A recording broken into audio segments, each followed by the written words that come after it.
राजस्थान में बीती रात भर हुए लगातार बारिश के चलते कई इलाकों में जनजीवन पूरी तरह अस्त व्यस्त नजर आया। सड़कों पर पानी भरा था, जिसके चलते सड़क दरिया में तब्दील होती नजर आई। जयपुर में बेसमेंट के अंदर बेसमेंट में बने मकान में पानी भर जाने और दलदल हो जाने के चलते 3 लोगों की मौत हो गई। इस बेसमेंट वाले मकान में करीब 25 लोग रह रहे थे। किसी तरह वे अपनी जान बचाकर बाहर निकलने में कामयाब हुए, लेकिन इन 3 लोगों को करीब 6 से 7 घंटे की कड़ी मशक्कत के बाद बाहर निकाला गया।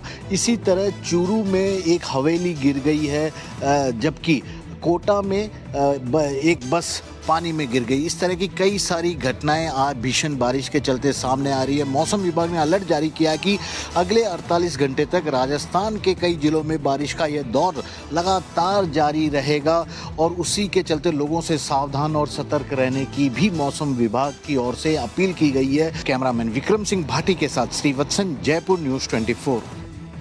हिमाचल में कुदरत का कहर लगातार ही जारी है और इसी के चलते जगह जगह बादल फटने की घटनाएं हो रही हैं, चाहे वो शिमला हो, चंबा हो, कुल्लू हो या फिर मंडी।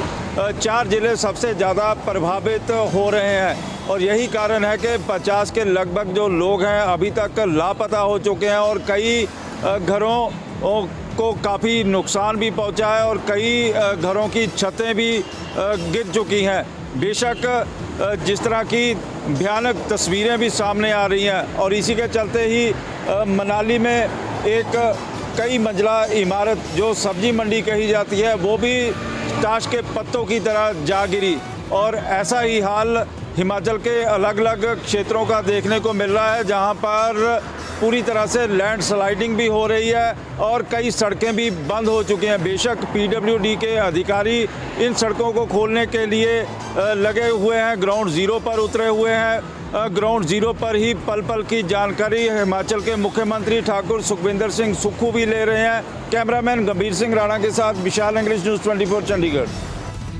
उत्तराखंड में बीते 24 घंटों में बारिश ने ऐसे तांडव मचाया कि पहाड़ से लेकर मैदान तक हाहाकार मचा हुआ है। बुधवार रात को उत्तराखंड के 2 जिलों में बादल फटने से हालात और भी बेकाबू हो गए हैं। बुधवार देर शाम शुरू हुई लगातार भारी बारिश के कारण पहाड़ों से मैदानों तक जीवन पूरी तरह से प्रभावित रहा। देहरादून, हरिद्वार, चमोली, रुद्रप्रयाग, अल्मोड़ा, जागेश्वर, नैनीताल और टिहरी जिले ज़्यादा प्रभावित रहे। इस दौरान पिछले 24 घंटे में अलग अलग जगहों से आपदा की वजह से 9 लोगों की मौत की सूचना है।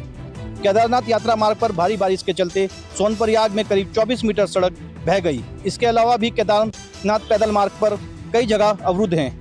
यही वजह है कि केदारनाथ यात्रा को फिलहाल रोक दिया गया है। फिलहाल मौसम विभाग ने एक बार फिर से अगले 24 घंटे का अलर्ट जारी कर दिया है, जिसके चलते प्रदेश के अधिकांश हिस्सों में भारी बारिश की संभावना है, जिसको देखते हुए आपदा विभाग के साथ ही राहत और बचाव टीमों को मुस्तैद रहने के निर्देश दिए गए हैं। अधीर यादव, देहरादून, न्यूज़ 24। दिल्ली में हुई लगातार 6 घंटे की बारिश ने दिल्ली की पूरी पोल खोल करके रख दी है। दिल्ली के करीब सभी इलाकों में जो पानी है वो पूरी तरीके से सड़कों पर भर गया और जिससे सड़क जो है वो लबालब दिखाई देने लगी। दिल्ली के तमाम इलाकों में जो पानी की स्थिति ऐसी देखने को मिली कि पानी कई फीट तक खड़ा हो गया और लोगों को काफ़ी परेशानी का सामना करना पड़ा। दिल्ली एनसीआर में कल बारिश की वजह से पहिए पर ब्रेक लग गया। जिन लोगों को 3 किलोमीटर का सफ़र जो है वो 10 मिनट में तय करना था, वहाँ 3 घंटे का वक्त लग गया। कमोबेश पूरे दिल्ली एनसीआर में जाम जैसी स्थिति लगातार बनी रही, लेकिन अभी भी जो दिल्ली की सड़कें हैं वो लबालब दिखाई दे रही हैं। दिल्ली के कई इलाकों में अभी भी पानी भरा हुआ है। दिल्ली के आईटीओ इलाके में जो पानी चौक हो गया है उसको खोलने के लिए हालांकि मजदूर और पंप का भी सहारा लिया जा रहा है। दिल्ली में अगर आगे बारिश होती है तो दिल्ली वालों के लिए ये मुसीबत और बन सकती है। कैमरा पर्सन सुनील सिंह के साथ में यूसुफ, न्यूज़ 24 दिल्ली। दिल्ली के ओल्ड राजेंद्र नगर में छठे दिन भी एमसीडी का बुलडोजर एक बार फिर से चला है उन कोचिंग इंस्टीट्यूट पर, उन इंक्रोचमेंट की जगह पर जहां पर ड्रेनेज सिस्टम को पूरी तरह से बंद कर दिया गया था। आपको बता दें कि पिछले शनिवार को 3 बच्चों की मौत उस वक्त हो गई थी जब सड़क पर कई फीट पानी जमा हो गया था और सड़क का पानी बेसमेंट में चला गया जहां पर बच्चे पढ़ाई कर रहे थे।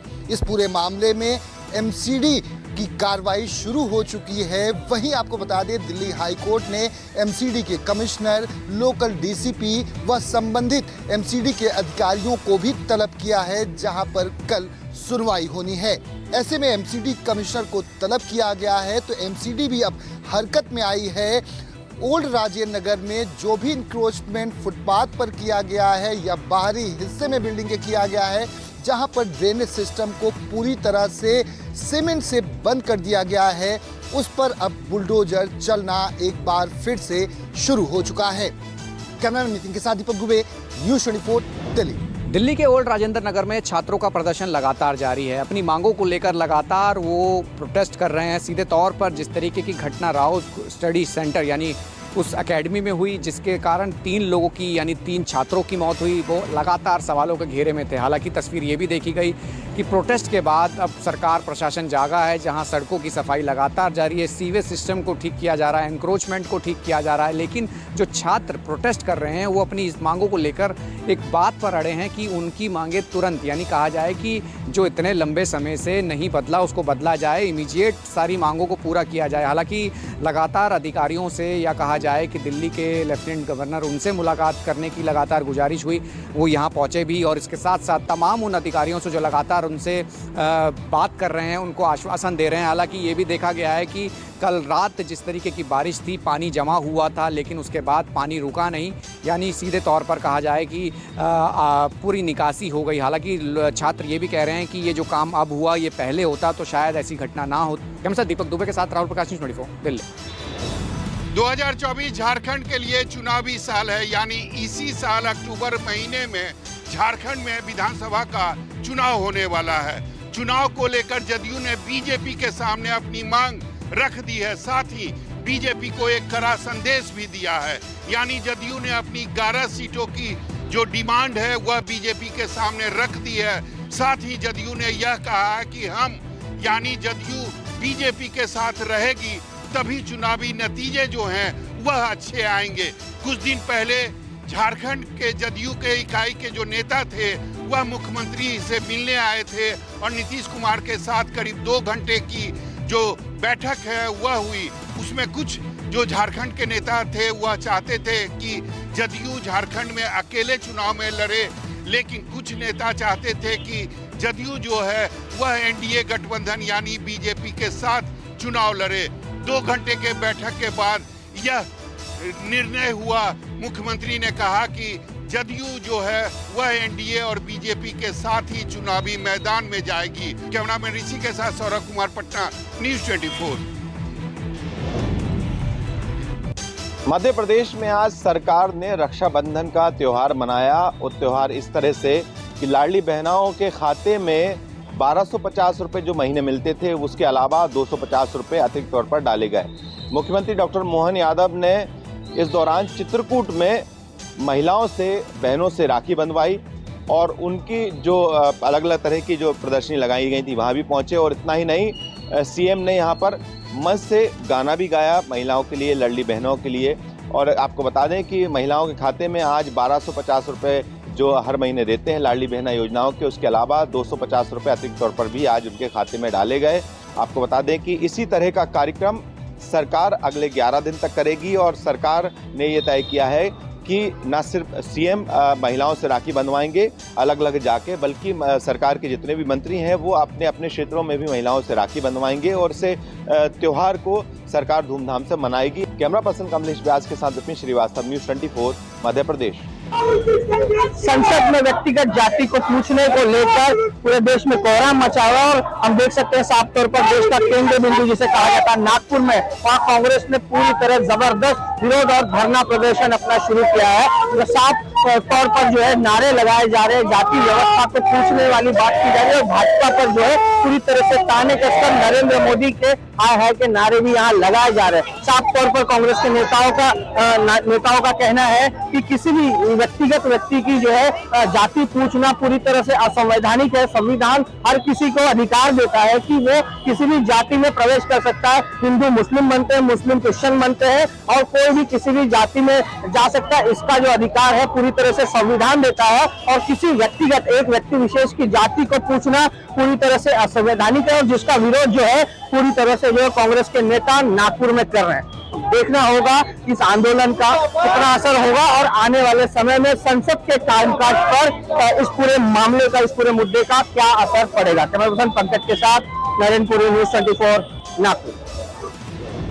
दिल्ली के कोचिंग सेंटर में हुए हादसे के बाद अब जयपुर प्रशासन भी पूरी तरह हरकत में आ गया है। जयपुर प्रशासन की ओर से जयपुर नगर निगम की मेयर ने एक आदेश जारी किया जिसके तहत अब कोचिंग सेंटरों की जांच के लिए एक बड़ी कमेटी बनाई गई है जो कि तमाम तरह के नियम कायदों के पालन करने वाले कोचिंग सेंटरों को ही चलाने की इजाज़त देगी। वैसे भी देखा जाए तो कल मेयर सौम्या गुर्जर अचानक कोचिंग सेंटर के जाँच के लिए निकली और इस दौरान 2 कोचिंग सेंटर में न तो फायर NOC उन्होंने पाई, ना ही आग बुझाने, बच्चों की सुरक्षा, उनके कॉलेज कोचिंग सेंटर में प्रवेश करने और बाहर निकलने के लिए सुरक्षा के पूरे उपाय नजर आए। एक क्लास में उन्हें 800 से भी ज़्यादा बच्चे पढ़ते हुए नजर आए, जिसके चलते मेयर ने उस दोनों कोचिंग सेंटरों को सीज कर दिया है और अब एक स्पेशल कमेटी बनाकर इन सभी कोचिंग सेंटरों की जांच का आदेश भी जारी कर दिया गया है। कैमरामैन विक्रम सिंह भाटी के साथ श्रीवत्सन, जयपुर, न्यूज़ 24।